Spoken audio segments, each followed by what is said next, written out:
Hi there, I'm Christine Dunbar from speechmodification.com, and this is my Smart American Accent training.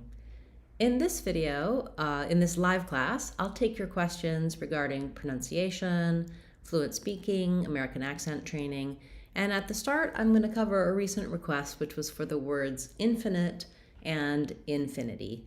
And the reason I wanted to look at this pair of words is that we have a lot of letter I's here, and it demonstrates some of the different sounds that letter I can make and how where the stress is in a word affects how we pronounce that word. So I want to make sure that we go through what the symbols mean, how I respell, giving you a little bit of guidance for how to use my pronunciation videos, as well as understand these two words. So in the word infinite, the syllable stress is on the first syllable in. So I've rewritten that here with uppercase letters or capital letters, just to show you that that word is going to be a little bit, or that syllable is going to be a little bit longer, and it's going to have the clear vowel. It does have the vowel I, as in it, and this vowel can be either a clear vowel, like in the in of infinite, or in the word it, or finish.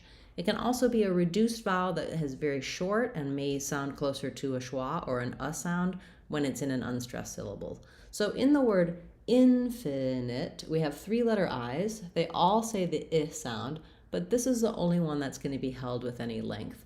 In the fi and nit syllables, it's going to be very short, infinite, infinite.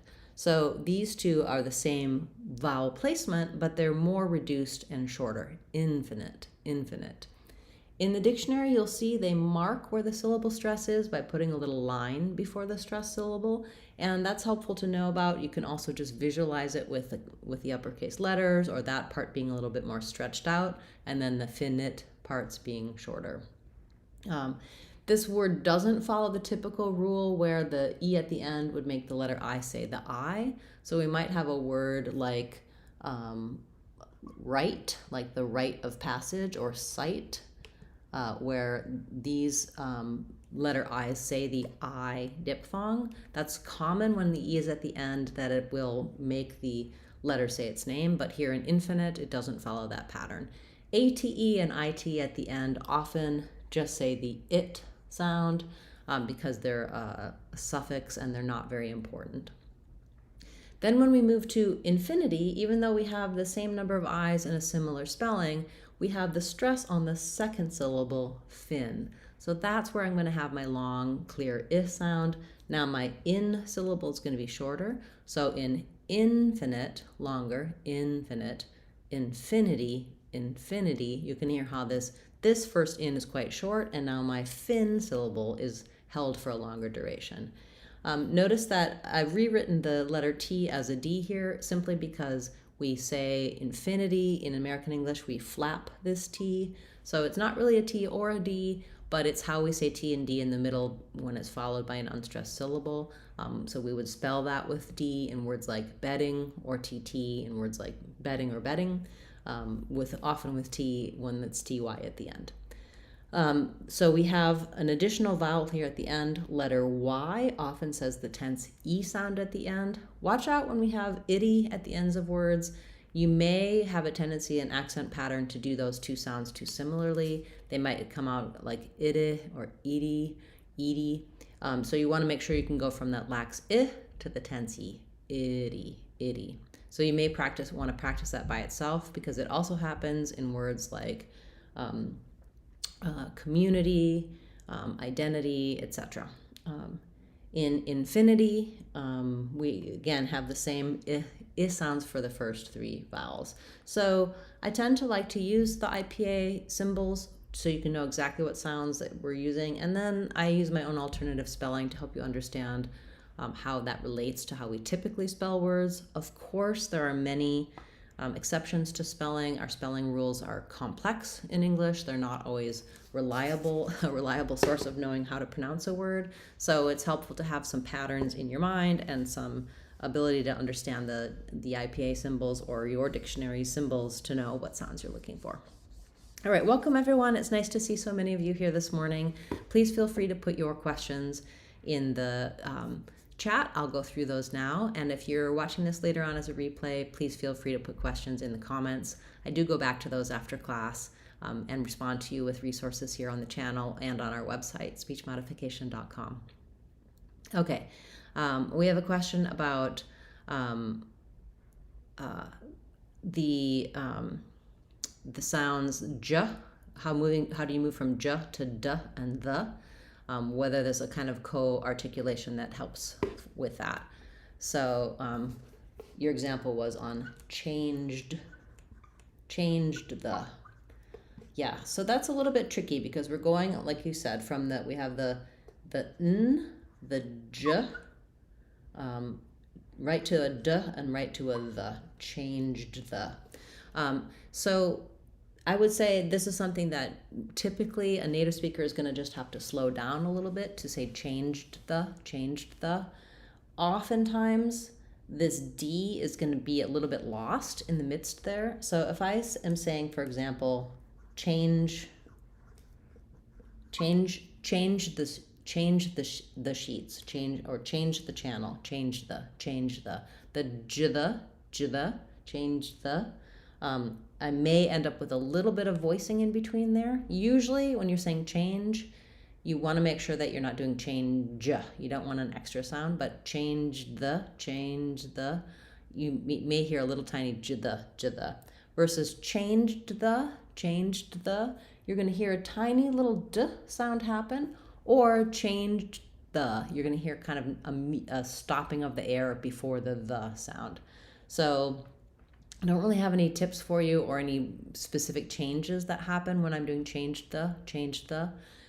Just know that you can build it one sound at a time. So do like chain, change, changed the. Also practicing the changed the. One thing you might be doing when you co-articulate these is getting the tongue a little bit more forward for the TH in advance of having to do it, changed the. But when I'm doing my n in changed, my tongue is kind of behind my teeth, and then I'm sliding my tongue forward to do the. I think pretty much it's just a matter of mastering that combination of sounds, which is not easy. So breaking it down and working on it just as sounds rather than as words at first, doing the, changed the, would be my advice for mastering that. Unfortunately, no real co-articulation tips there. I do have some videos talking about that combination and linking to TH, so you can check those out here on the channel, and hopefully with some repetition and practice that will become easier for you. Great question, thank you. Okay, question about the word depth, and then also depths. So yeah, for depth, it is tricky to do that p before the depth. What I would say is that rather than thinking about it like depth with letting that P release, I'm not really doing depth. So there's no release of the P. I tend to do depth, where the P is just the closing of the lips, but no burst of air. So then the air gets released as I do the TH sound. So if you make the P depth, and then you just stick the tongue out for the TH, depth. If you're trying to do a aspirated T there, depth, it's going to be quite hard. So I would say just work on stopping that P sound before you then move on to the continuing TH sound.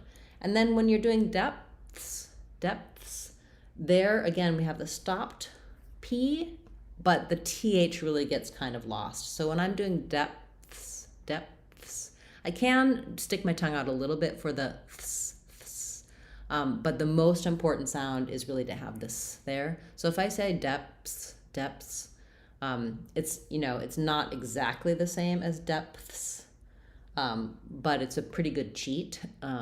So it's most important that you get the S accurate. The TH, if you can get there for the then do so. Otherwise, you can ignore that in the plural. Unreleased P is the key there for that combination. Great, thank you. That is a difficult word, and I may have a video for that already on the channel. I'm not sure. You can always use the search tools on the channel for on our homepage. When you scroll across, you'll find a search box that's right on the channel, and you can type in your word, and if I have a video for it, it'll pop up. You can also leave comments on this video or any of my videos, and I'll look it up for you and send you post the link in a comment. Okay, great. We have a question about the pronunciation of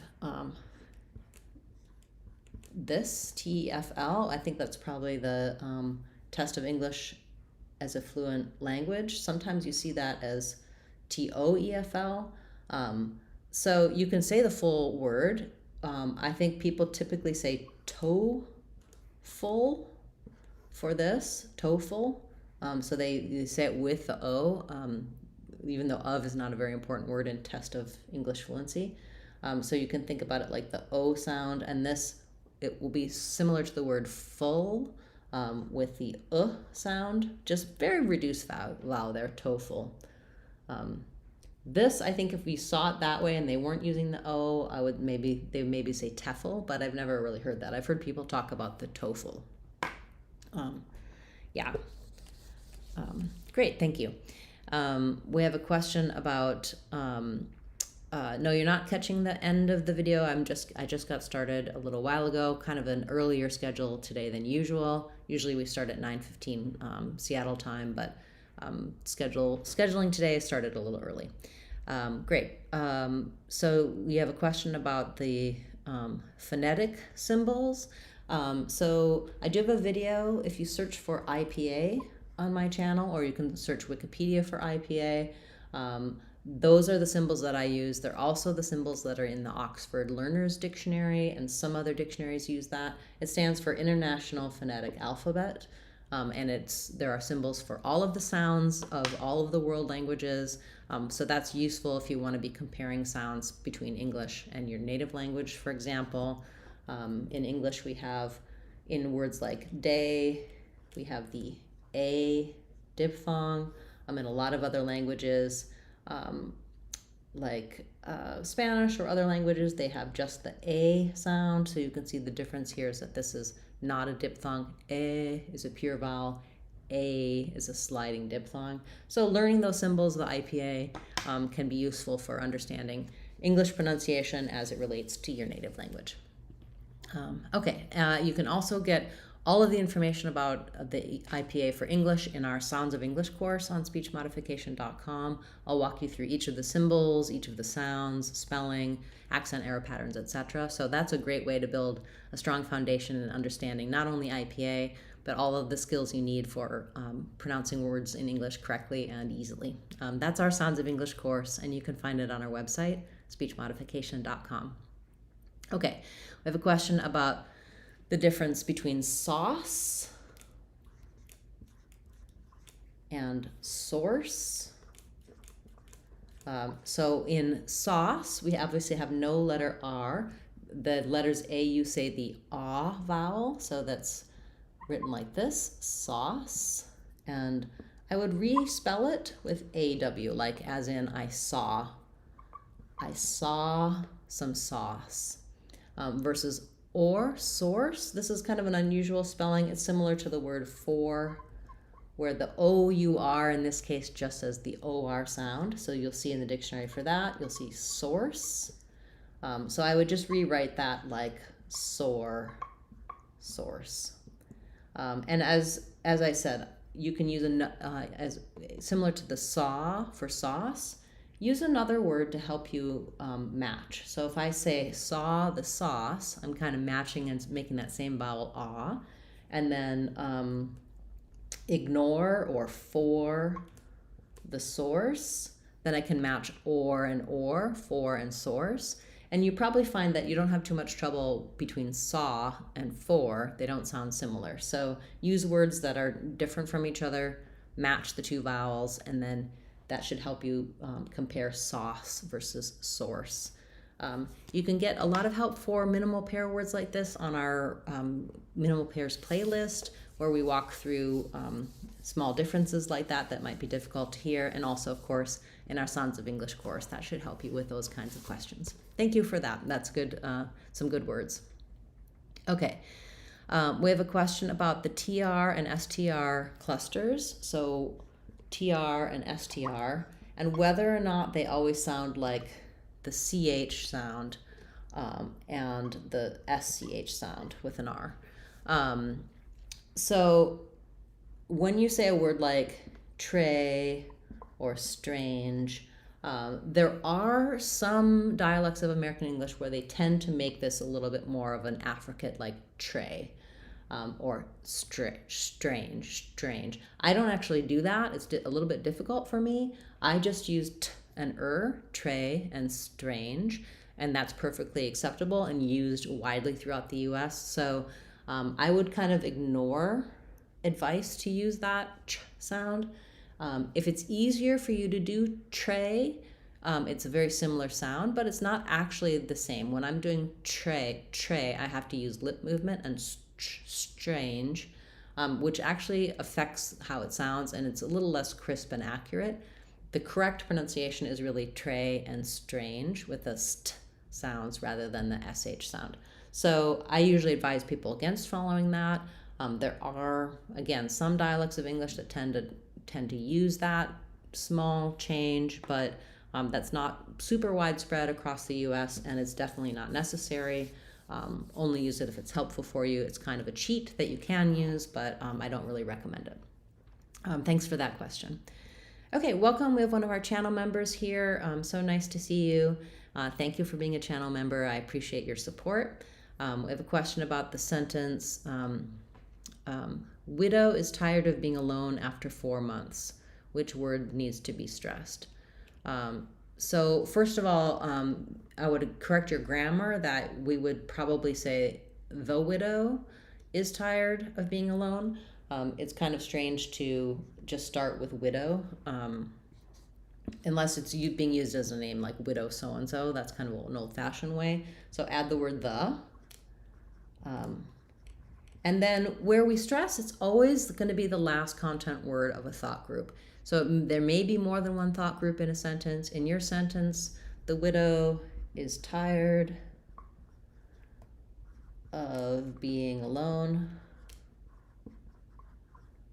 after more than 4 months, or after 4 months. So right away I can tell you the main stress is going to be on months because it's the last content word in the whole sentence. The widow is tired of being alone after 4 months. Months is going to be the longest. But this is going to be a long enough sentence that you may have some secondary stress along the way. So the words that are more important are going to be the nouns like widow, the adjectives like tired and alone, and numbers sometimes can be important. So, but you don't want to be stressing the widow is tired of being alone after 4 months. That's going to sound strange. So you're basically going to arc your whole phrase towards months. So I would say this tends to break here. The widow is tired of being alone. So if I was just stopping there, I would be stressing on alone. The widow is tired of being alone. Because I have this added after 4 months, I'm going to be stressing mainly on months, but I'll do some secondary stress here on alone. So the widow is tired of being alone after 4 months. Yeah, okay. You can get help for knowing which words to stress in our videos for that on our intonation playlist and in our American Accent 6 weeks course on our website, speechmodification.com, that goes through word stress, sentence stress, how to stress in conversation, teaching you kind of about intonation patterns, etc. Thanks for that question, and thanks for being a channel member. Okay, question about the phrase or the word frog, and whether it's the ah as in law or the ah as in father. So question is between ah and ah. In frog, I would tend towards the ah pronunciation. Of course, there are places in the US where these two vowels have merged. Sorry, ah as in father. So you used ah, but we tend to use this. This is more the international ah. Like Spanish, we use the ah, this ah. So I can say frog, and that sounds close enough. So if If that's easier for you, there's many places in the US that would say an ah here rather than an ah, but I tend to use the rounded ah, frog. I'm from a place where this distinction hasn't changed yet. So I saw the frog, I saw a dog. Other places they're going to say I saw a frog, I saw a dog. To me that sounds a little bit strange because I can really hear this difference. So if you can do the ah easily and correctly, go for it. If this one tends to become more like frog, if you have it too dark or too rounded, too back, it's going to sound worse than just saying frog. So this is a good place to start if you struggle with this vowel in your accent. But this is the one you want to end up in if you want to have the not have that be merged. Yes, very good question. Thank you. Okay, we have a question about the phrase bench press and whether or not you can skip the CH with the rule of 3. So if I'm saying the bench, I did a bench press, you cannot skip it because it would sound like ben press. Doesn't sound the same at all. Bench press. So even in like something like benchmark, the ch is going to be released. So in benchmark, it's all one word. And we do have 3 consonant sounds in a row, the n, the ch, and the m. Benchmark, bench press. But we don't apply the rule of 3 here. We still say this sound. Yeah, good question. So let's see. We have a question about how to improve spelling. So with spelling, I would suggest learning the standard patterns because they do apply a good percentage of the time. When we teach spelling to native speakers in US schools, we teach them groups of words. So you want to learn patterns that follow rules and then patterns that break the rules. I do have some videos here about spelling on the channel and also about sight reading versus sounding words out. So sometimes you can look at a word and use the spelling to help you understand the pronunciation. Other times it's really about memorizing. So for example, the word say is going to follow the rule where a plus another vowel is going to have the a diphthong, but the word says violates the rule. It has the sound like in red, so I can't count on that ay is always going to say a. 90% of the time, ay or ai says the a diphthong, so you need to learn, you can learn that rule and then the exception, especially for everyday words that we use a lot in writing and reading and spelling. Start with that kind of core vocabulary, memorize the exceptions. There's going to be a lot in there, and then also learn some of the patterns and the rules for things that do follow the spelling conventions. Yeah, definitely a difficult task. And sometimes for some people spelling is easier and pronunciation is harder. If you learned English by listening, then spelling is difficult for sure. And even if you didn't, it's difficult. Great, okay. We have a question about how to pronounce the to in You Still Ready to Ride Off into the Sunset. So in that phrase, to is not important. Most of the time it's not, so it's going to sound like t. You can think about it as being very short, almost no vowel. Ready to ride, ready to ride. You may also hear people change that to more of a flap, ready to ride, where it would have the kind of a flap sound and so either one is acceptable, ready to ride or ready to ride.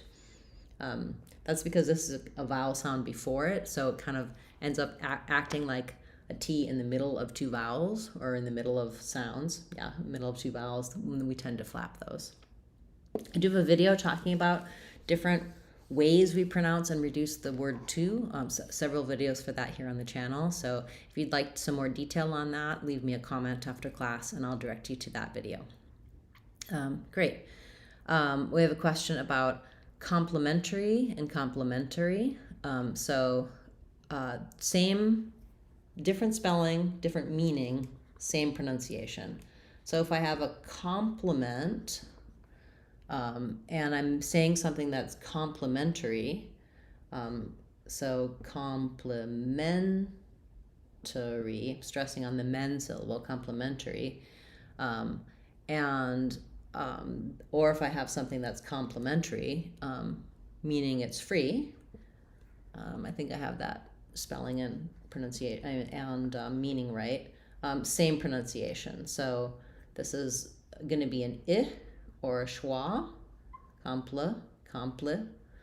So maybe in the dictionary you might see a slight difference at this because it's spelled with letter I, complementary. But because they're both so reduced, they're not going to really hear any difference. Complementary expression, complementary drinks. So same between those two. Yeah, good question. That's can be tricky too. That's more about memorizing the spelling and the meaning of each one, and the pronunciation is any differences between the pronunciation of those two is really negligible. Okay, we'll do a few more and then we'll need to wrap up for today. Next weekend we won't have a live class, so the next time we'll meet it will be 2 weeks from today. But I will have some new videos, of course, dropping for you each week in between, and so save up your questions for 2 weeks from today when I'll be back. If I don't get to your question today, please leave it in a comment after class because I will come back to it when I have time and give you some answers or add your word to my list to cover in a future class. Okay, we have a question about Worcestershire. So I have a couple videos on it. I'm not going to do it live because there's 2 or 3 different correct pronunciations. I'll direct you to check out that video. So I have both a short and a full-length video on it because it's a very frequently difficult word for people. People are often asking about it. I'll try to remember to come back and leave a comment on this video where you can find that, or you can use the search tools on my channel to find it. Okay. So your question was about using the symbols for typing. So you can download, I'm not sure about on the phone. On the computer, you can download an IPA Unicode keyboard. You may be able to download that to your phone software as well to use them for typing with IPA. We have a question about fraternities and sororities, how to pronounce fraternities and sororities. So both of them have flap T's for the letter T. They're both stressed on the second syllable. So even though we say frat when we're pronouncing this, using the abbreviation, we use the A vowel here. It's pretty reduced when we're not. So it's going to be more of a schwa, fra. Fast first syllable, and then stresses on the ter syllable, frater, er, ur, it's just the basic sound. And then ni, d's, flap sound, and e with a z. So fraternities, fraternities, you could use a T there, but more typically we're going to use that flap sound. And then for sororities, same things. Even though we have an O here, it's going to be a schwa in the first syllable, unstressed. So we have sa, stress on the roar. So it's like the word roar. I'll write it with O-R. You could just think of it, with O-A-R, like roar, but you can just think of it as O-R. So roar, ides. Oh, ides. I got confused about what I was doing where. So here we would have the IPA. Flap e's. Fraternities, sororities. For both of these, if they give you trouble, you may want to start on the stress syllable.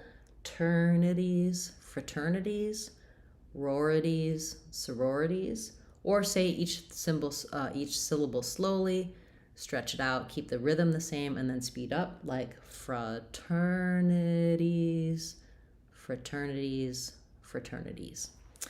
Those are a couple techniques I recommend for longer words when you're trying to correct or learn the pronunciation of something new. Great, okay, a couple more and then I'll need to wrap up. If I don't get to everyone's questions today, my apologies. As I mentioned before, make sure you leave your question in a comment after class so I can come back to you with some resources. Okay, we have a question about the phrase at all. So, for example, I'm saying, did you listen to me at all? Not at all, not at all. Let's put it in not at all because if I just say at all by itself, I feel like I'm going to use the vowel, at all. But in most cases, this is not at all the important part. We're going to be stressing on all. So it's definitely going to have the clear vowel. But this so in the dictionary, you're going to have the at all, with the stress on all.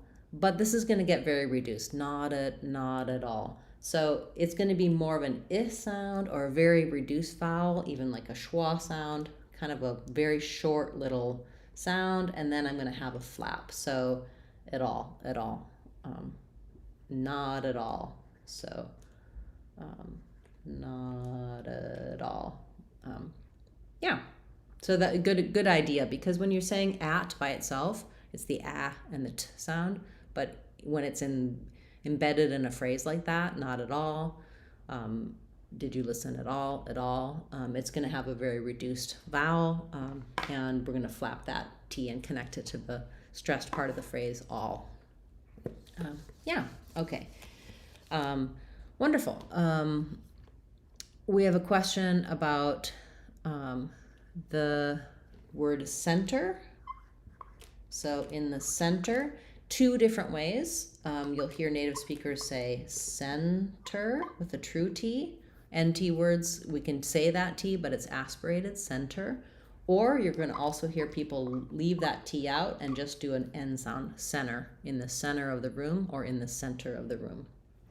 You can check out my video for interview, internet, to learn about that NT pronunciation, typical NT pronunciation.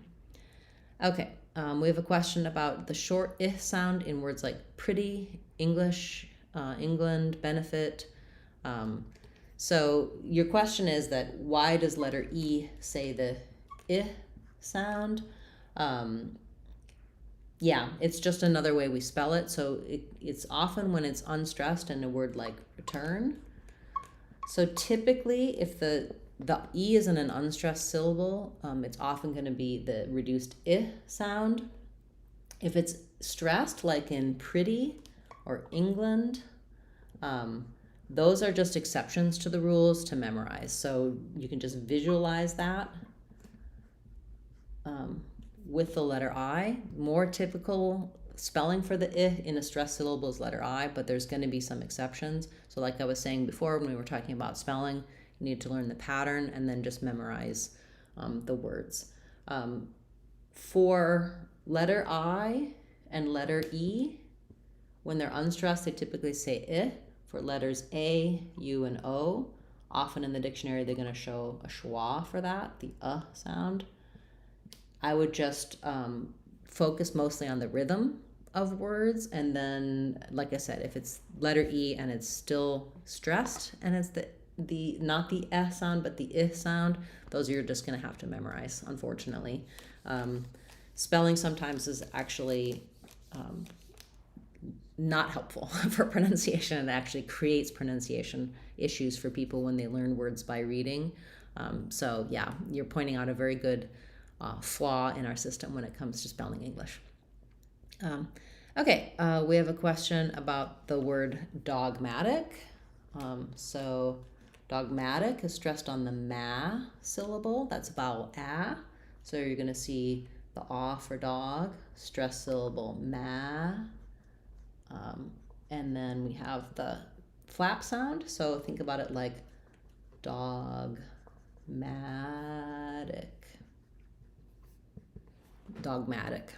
So we have dogma and dogmatic.